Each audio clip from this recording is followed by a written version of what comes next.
guest speaker, Lita. Lita Uzela is a local licensed acupuncturist and herbalist. She teaches at 5 branches, Chinese medical school. And she's currently completing her doctorates on the therapeutic benefits of CBD.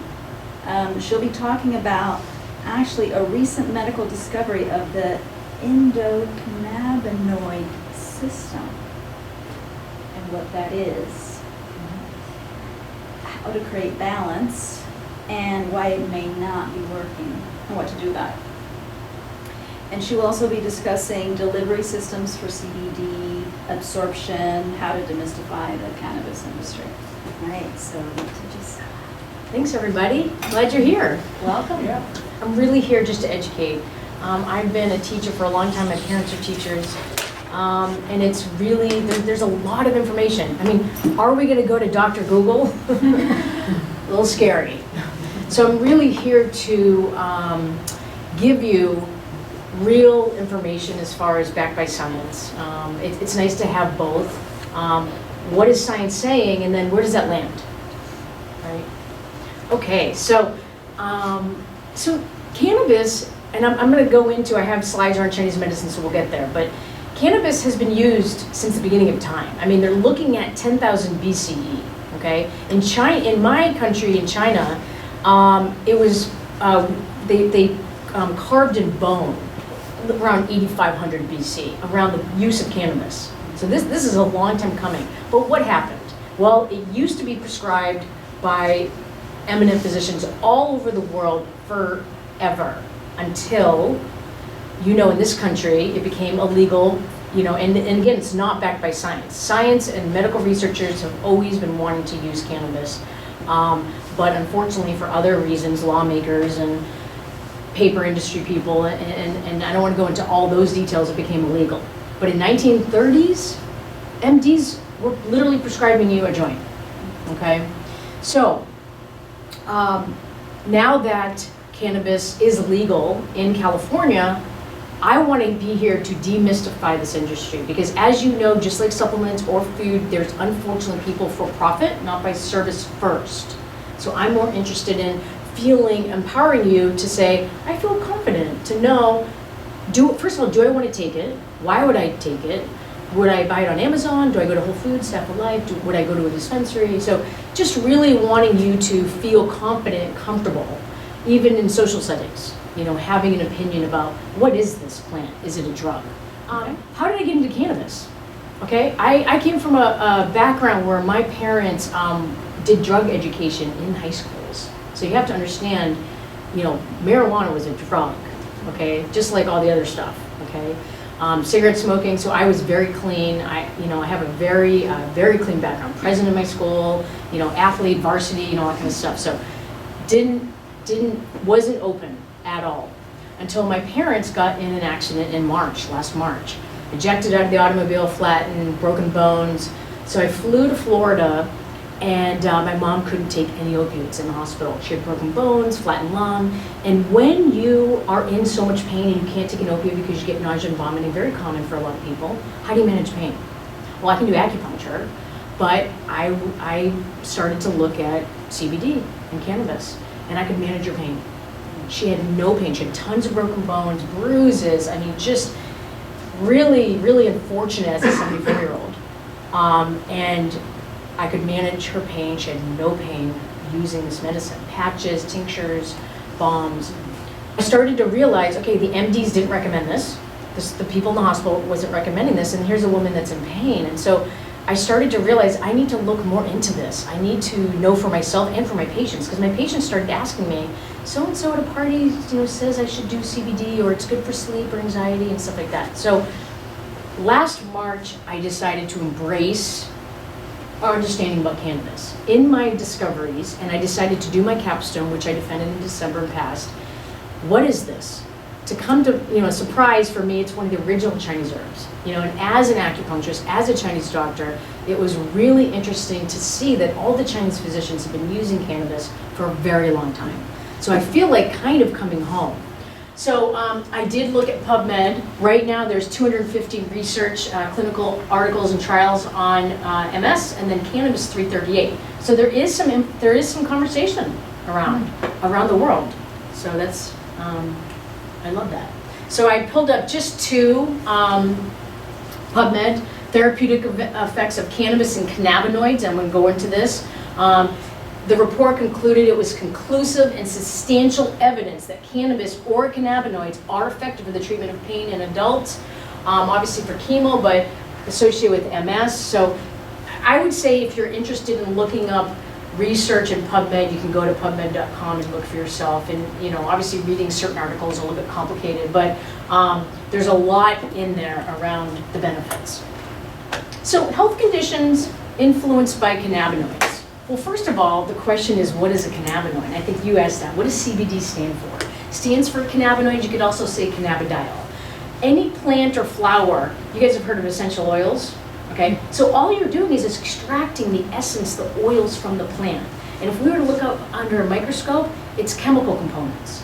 So on a plant, we're speaking about cannabis today, or CBD, it has cannabinoids, right? It has flavonoids and terpenes, so certain things that give the aromatic smell or the color. So basically, there's just names for different parts of the plant.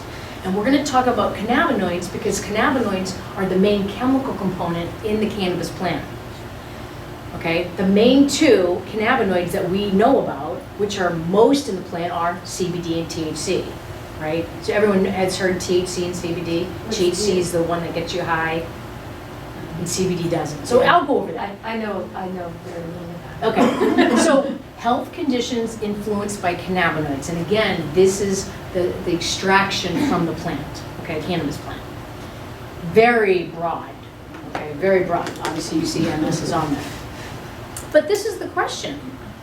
Why does one herb help so many conditions? Okay, because as an herbalist, it's very unusual. Well, discovery of what we call the endocannabinoid system. So you guys know that you have a musculoskeletal system and a cardiovascular system, and we've heard about all these systems, right? We took health class, might have been a long time ago, but you probably have never heard in the green the endocannabinoid system, right? It only was discovered in the 90s, okay? This is the largest, like I said in the beginning, the largest medical discovery of our time. This is amazing. So, in PubMed, in '93, there were only 10 research articles. Now, 8,400, and it's probably more in 2018.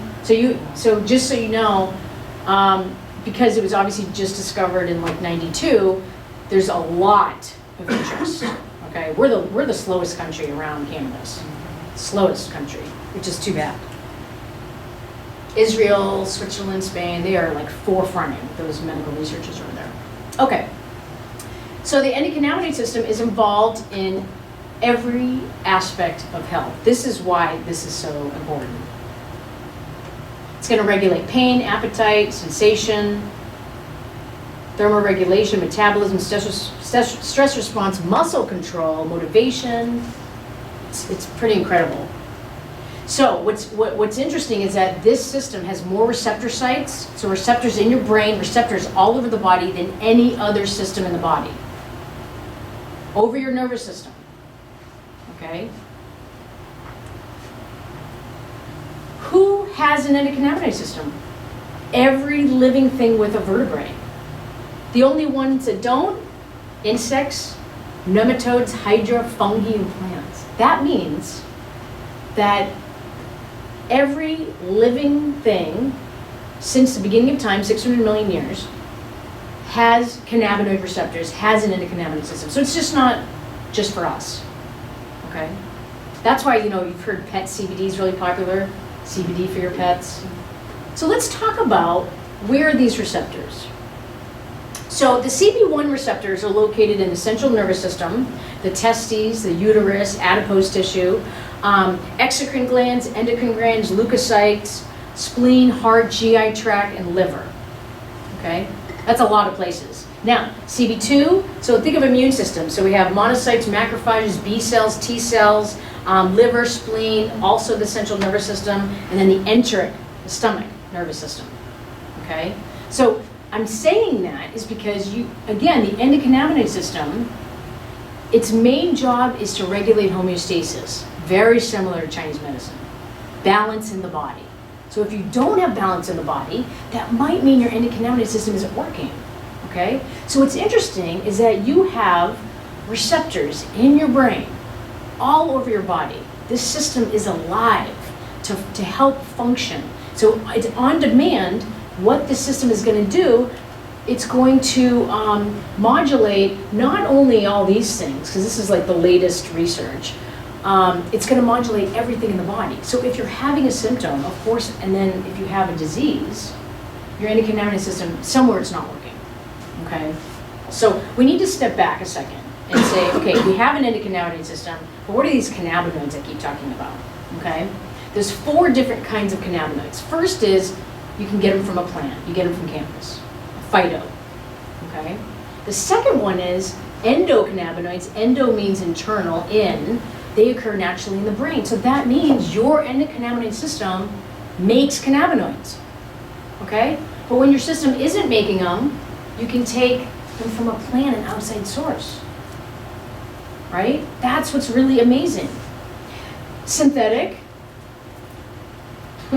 you can get them, in a lab, so your MD can say, take cannabis in a pill, we made this in a lab. I'm not really excited about that because I'm an herbalist. And I believe that herbal medicine should be grown in the earth underneath the full spectrum of the sun. And then there are terpenes that mimic cannabinoids, okay? So echinacea, black pepper, rosemary, rhododendron, liverwort, kava kava, maca, frankincense. Everybody should be on frankincense, right? So these are cannabinoids. So let's talk about the 2 that you make, because I want you to understand these 2 cannabinoids, okay? The first one is called anandamide. It's the bliss molecule, right? So do you think that some people's endocannabinoid system in this country is not working because they're not blissful, right? Depression, anxiety, right? They're not pooling enough anandamide in the body, okay?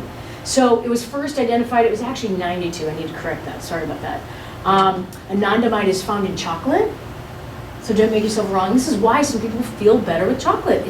So when you eat chocolate, anandamide is released in the body. Produced by meditation. I'm super huge proponent for you to meditate. That's why Qigong's amazing. If you have a hard time sitting still, try Qigong, because then your mind has something to focus on. And then runner's high.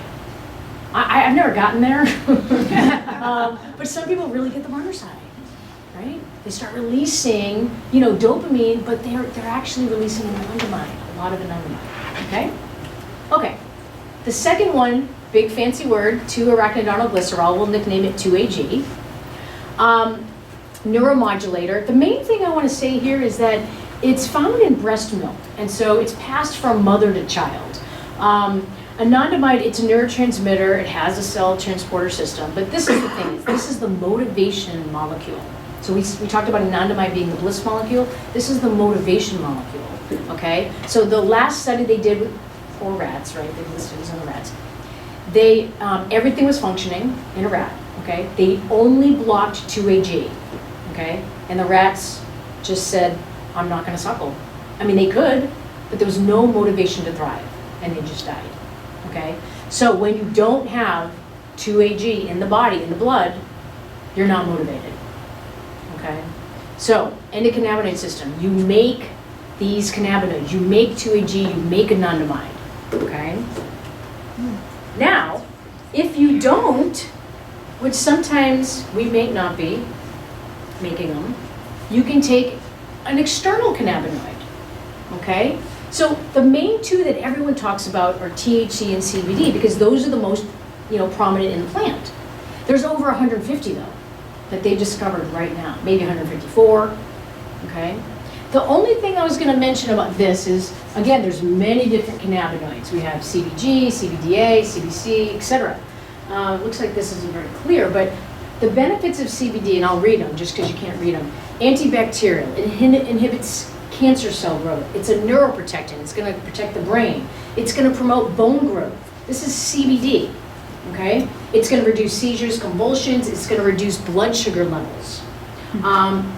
Let's see, inflammation, artery blockage, small intestine contractions, vomiting and nausea. Of course, it releases pain and anxiety. That's very well known. Slows bacterial growth, suppresses muscle spasms, treats psoriasis. lot of people don't know about the psoriasis. That's a big one for people.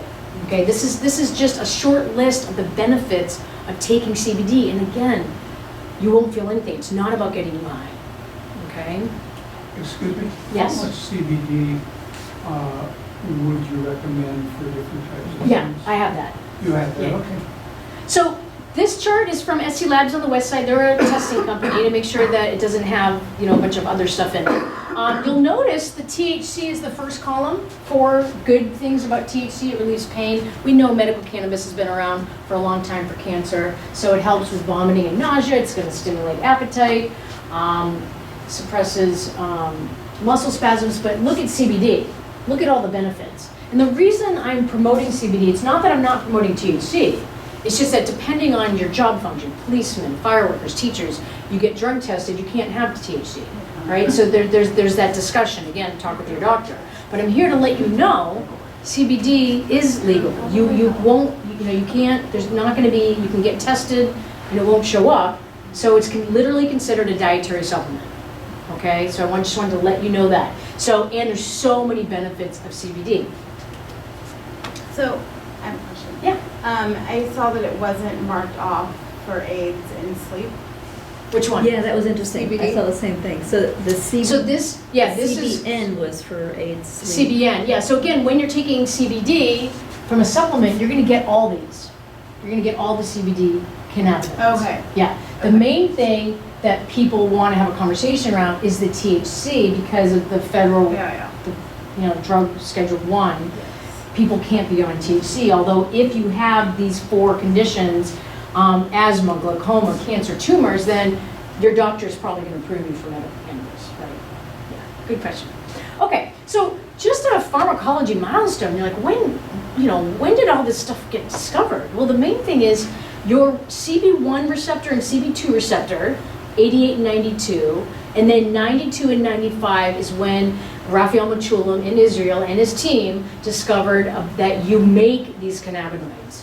Okay, so 95, I mean, that is recent, really recent. And that's why we want to be grateful, technology and science. There's good reasons for that. So I just want to review. The endocannabinoid system is inside all vertebrates. Its main function is homeostasis. You have a whole system of receptors and agonists. And what it's going to do, it's going to regulate, relax, eat, sleep, forget, and protect. Forget is important, you know, because you probably heard the fan at some point and then you didn't hear it, you know, sensory input. And then it really is mind-body, right? Endocannabinoid system is very similar to Chinese medicine with the yin and yang homeostasis balance. Excuse me about, okay, regulates, relax, eat, sleep, protect, that's fine. Why would it, what do you mean regulates, forget? So just what I was saying is that from a sensory input, the endocannabinoid system, you can't, you notice that noise? Do you hear the noise? Is that a fan? Probably the air conditioning. It's the air. But at some point you didn't hear the air. So this system, the endocannabinoid system, allows you to not have so much sensory input all the time. It's gonna decide what you're gonna put your attention on. So that's why it's good for ADHD and things like that. Exactly. CBD is great for ADHD. Really good. Okay, let's step back a second because there's hemp, there's cannabis, there's sativa, indica, very confusing. So, the kingdom, if we were to go, just look at the left, right? The order, and then family. So the family that we're looking at is family, Cannabacea, hemp family. And then it's broken up into 2 genus, which is cannabis, hemp, or genus Humulus, which is hop. So then it's under hemp family, you're looking at hemp and hop. And we know hop is made for beer, right? And then hemp. So now, if I were just to go further from the family to go into the species, so I just took hemp here, right? So I'm not talking about hop. Then we're looking at cannabis sativa L, okay? Considered marijuana. So then we have indica, we have sativa, we have a couple other varieties of sativa that I don't want to talk about, but it's mainly indica and sativa, okay? So it's under the hemp family, because people wonder, what is this hemp, what is this cannabis, how do I know if I should take indica and sativa and all that kind of stuff. So just wanted to give you a bigger picture of what we're talking about. Okay. Cannabinoids, you know, the question to be asking yourself is, first of all, and again, I do want to talk specifically about, you know, how cannabinoids can help MS. But once you understand that you have this endocannabinoid system, and it's supposed to regulate homeostasis, you make a non-divided 2-AG, you make these cannabinoids, maybe you're not making enough that you should, but you can take an external cannabinoid to help, you know, kickstart your system to be like, start making it, right? The research that I did on CBD and the benefits of CBD is vast. So right now, when I looked at doing literature review, there's 4 main sections in research right now that are getting the most funding. Neurological and movement disorders, cancer, addiction, and pain. Addiction, I think a lot around the opioid crisis. So today, 28 states, NDC have legalized cannabis for medical, 8 NDC have legalized for recreation. So I just took a snapshot of this, I thought this was interesting, for kids and adults over the age of 12 and how much cannabis use, and this is percentage, 46%, 45%, okay? This is in the US as of last year, or 2016, 2017, yeah. 2016, 2017. Of people using it? Yeah, yeah. And Is this I mean, a- it must be higher than that because Well, right, not I mean, everybody's gonna I know, I wasn't say. interviewed. You know? So that's telling you how many people. I mean, it's interesting because you can't really, like when I grew up, you know, it's like, oh, those are the druggies or those are the athletes, whatnot. But right now, cannabis, I mean, I live in Santa Cruz, you can't pinpoint a cannabis user. You can't. You know, I just want About, to... you said the thing about 12, 17. I always thought that it kind of screws up your brain if you take it too early. Is that your research or what? Okay, so that's a great question. I'm glad you asked it. So you have to understand that when cannabis became illegal in the States, it went underground. People genetically modified it for high THC for recreational use. So if you were to go on the streets of Israel, you know, just like a redwood tree was planted and a cedar tree, we don't have to go into how those were planted. Cannabis plants were just there from Big Bang Theory, whatever your concept is, and you were to pluck it and extract the oil, you would not have any side effects, and they've proven that.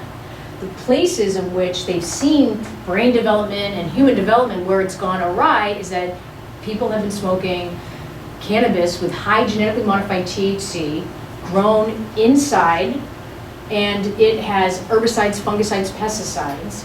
So the problem is, first of all, I'm not talking about THC because THC is a whole different thing. CBD right now, infants should be on it, okay? And infants are on it, children. It's approved for everybody, okay? I think what you're talking about is the kids that are taking THC, and first of all, they're smoking it, right? But it's all the pesticides, herbicides, and fungicides on it, and the fact that it's been genetically modified for way high THC. You should not have modified it for that much THC. It's not the original plant. So I have to say I'm very supportive of regulations because of transparency. Remember the whole GMO movement, food? Don't we want to know what's in our food, right? We want to know what's in the supplement label. Even still, there's a lot of petroleum in multivitamins and supplements, and they're not labeled because you guys know supplements are not regulated by the FDA. So remember, all natural, that's a marketing thing. We know this, right? So cannabis industry is worse. So nothing's labeled. You know, you can go to Kind People's and it's like has an inkjet label with a rainbow on it, or like a Rasta label. Okay? I want to know as a doctor and as a person just interested in medicinal plant, how is it cultivated, right? Does it have herbicides, fungicides, pesticides? I mean, this is just as important as Chinese herbs. Okay, Chinese herbs, you know how much heavy metals and junk are in them? Yeah, if you don't get a clean source. It's worse in China. They have no regulation. So that's why I'm kind of a stick. Here's a question. If you went to like a marijuana store and things, Yeah. and you bought marijuana, Yep. Is that better than, say, the stuff that's bought off the street, or is it similar? Absolutely. I know your farmer. If you know your farmer, right? So if you know a cannabis farmer and you know that how they're cultivating it and they're actually getting it tested, which they all should, right? Then you can ask, can I get that test? Is it sun-grown? You'll start seeing these names, sun-grown, sustainable. You want to know what's in it because there's a lot of mold in cannabis. If you're buying cannabis in Santa Cruz, you need to check the mold. There was a couple farms that had to throw everything out because they do test, it was full of mold. The guy at UC Davis in February died of the mold on the cannabis, not the cannabis. So very similar to coffee, a lot of mold. So anyway, the point is that I want you to just be conscious about what you're buying, just like you're buying food and supplements. The main thing is that, and this is really around hemp, but as an herbalist, we look at the flower, the skin, the root, the leaf, the seed, Palma red, these are the cannabis seeds. So we boil them for patients and they get rid of constipation in like a few minutes. So we've been using different parts of cannabis for a long time. Endocannabinoid deficiency is a term coined by Dr. Ethan Russo out of UPenn in Pennsylvania. He's been recently funded. I'm super excited to look at his research. But why would you have endocannabinoid deficiency, which means you're not making these cannabinoids, which means you would want a plant? Well, poor diet, lack of exercise, drug abuse, environmental toxins, genetic factors, compromised stress. So these are actually things that you could be doing. It's like lifestyle medicine, mind-body medicine. This is good news. ECS, endocannabinoid deficiencies, have been implicated in, one of them is MS. This is from 2004 and 2014. He believes that if you have endocannabinoid tone, that means that you are making anandamide and 2-AG, okay? So again, he coined the term, he's doing research. One little side note is that he found in his research that migraines, fibromyalgia, and IBS all have the same root cause. And he believes that CBD and cannabis can help that. So quickly, basically CBD changes the way your genes are being read. Lots of clinical trials around that. So if we were to unwind your DNA, neurotransmitter comes in to read, scan your, mutation, cancer cell, whatever it is. The CBD comes in and very simply, it's kind of like a Pac-Man. It's going to kill the cancer cells, leave the healthy cells around it, and that's it. So you might have a predisposition, your parents had Parkinson's. You may never get it. You may never turn on and express those genes, right? So pretty phenomenal. Second one, neuroinflammation. I'm super excited about this. I'm not a football fan. If you are in the world, you know about NFL, you know about that they're really promoting cannabis because of the brain inflammation. One hit to the ground can start the cycle of brain inflammation. But what else can? None of us played football. Glutamate, MSG. 600 words for MSG, natural flavors, right? Mercury, glyphosate, that's Monsanto. Mold, again, it's on your coffee. Limes, EMFs, cell phones, right? And bacterial infections in the gut. This is, CBD comes in right here, stops the cycle of brain inflammation, okay? How do you know if you have brain inflammation? Mood, kind of punchy a little bit, right? Then it goes to, I don't remember their name, foggy headedness, it could show up a little bit differently for people. Then it's depression, and then false reality. That's why you don't hear about it, but a lot of NFLs commit suicide.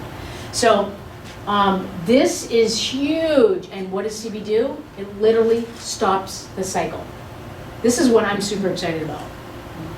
US government has a patent on cannabinoids as an antioxidant and neuroprotectant in '99. Has the government known a long time about cannabinoids and the benefits?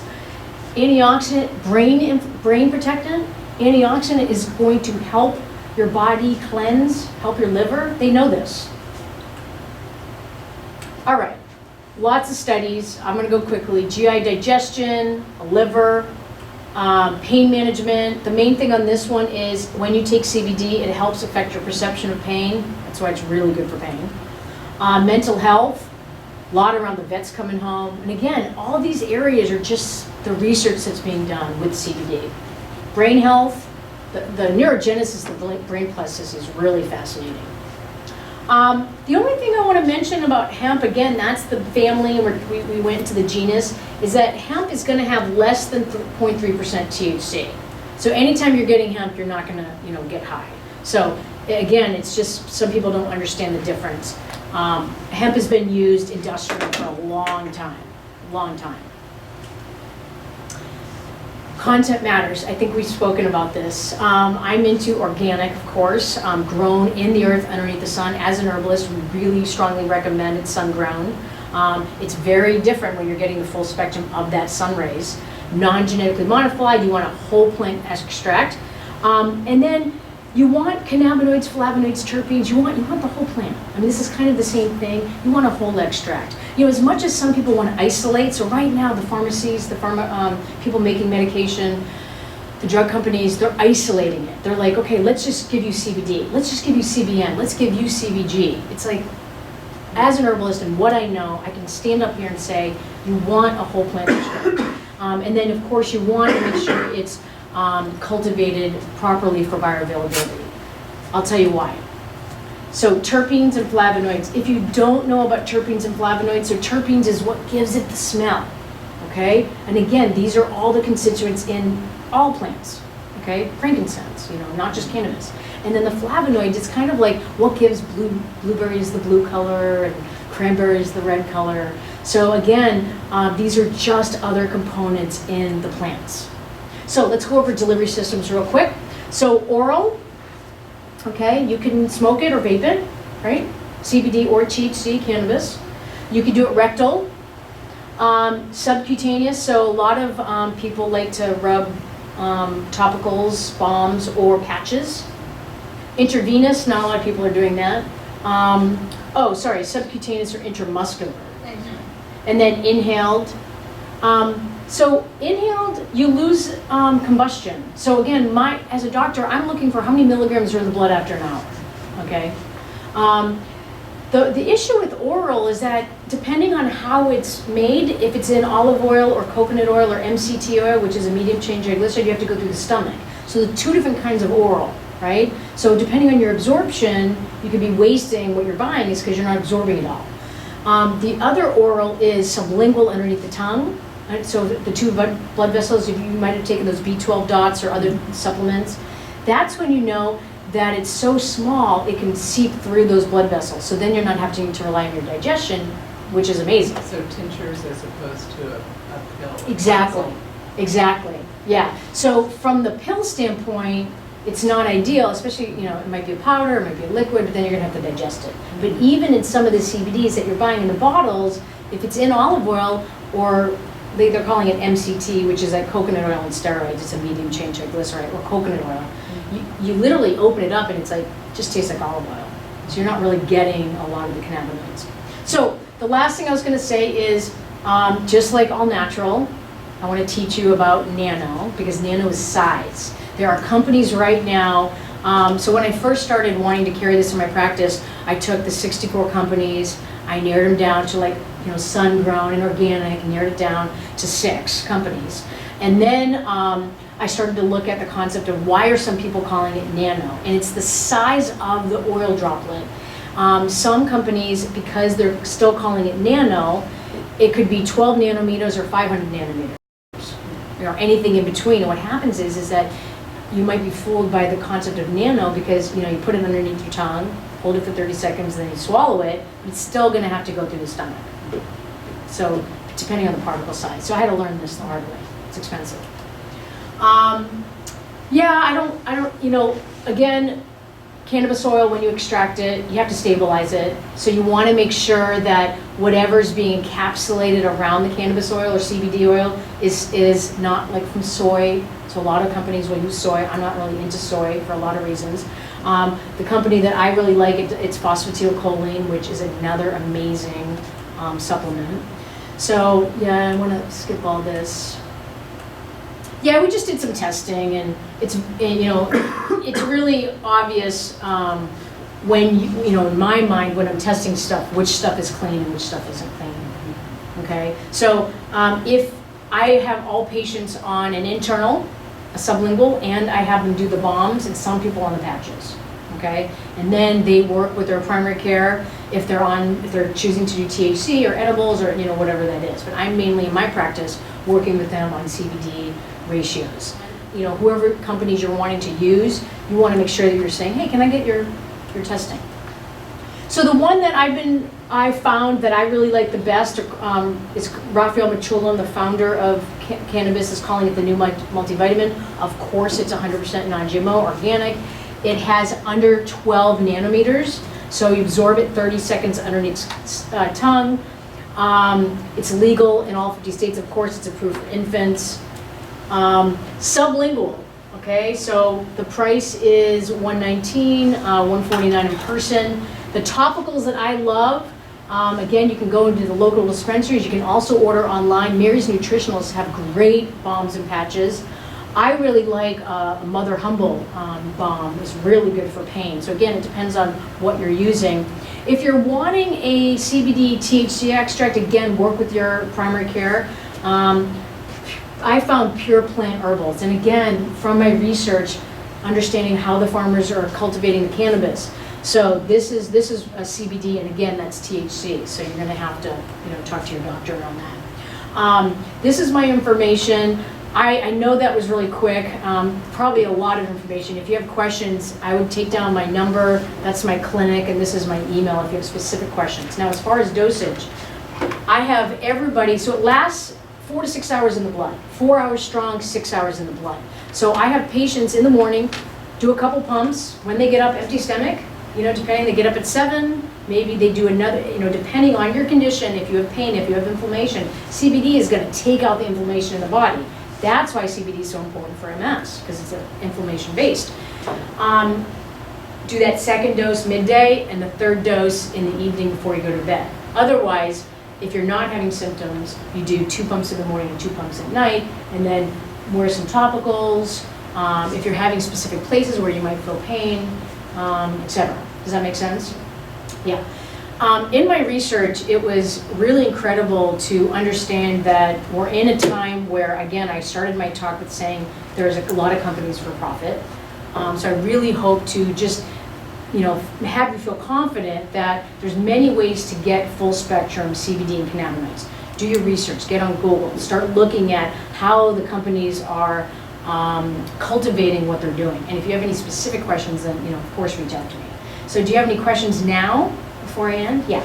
Is there a blood test that we can take to see if you have what your levels of endocannabinoid? Ethan Russo is actually working on that right now. So the great thing about LinkedIn, LinkedIn. Mm-hmm. So I messaged him, he messaged me right away because I was asking him, I was like, how can I test for endocannabinoid tone? How can I test for levels of 2AG? And he says, you can test, but it's very quick. He says it's not reliable yet. So he just got millions of funding to work on that right now.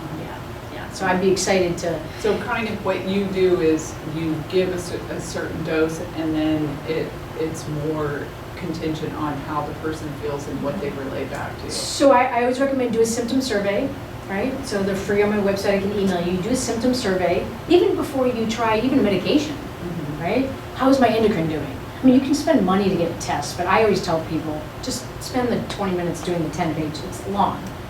Symptom survey. It's every symptom that a human body would ever have. So it goes through. Then take your supplement, take your vitamin D, take the CBD. So then you'll know, and then after one bottle, after a month, then you'll see, because sometimes we forget. Patients will come in and they forget, oh, I forgot I had neck pain, I'll ask about that. Or I forgot I was waking up at 2 to pee. Some of us really can tell a difference when we take our multivitamin, and some people can't, right? There's some people sensitive to the EMFs or the smart meters, and some people aren't, okay? Your perception of pain is very different than other people's perception of pain. So because you're so unique, I would say, take the symptom survey, because you might not remember or feel or like, oh yeah, you're right, I'm actually not having problems. It's been how many days? So I like to track everything. So I'm happy to give you guys a symptom survey. Thanks for listening. Any other questions? Yeah.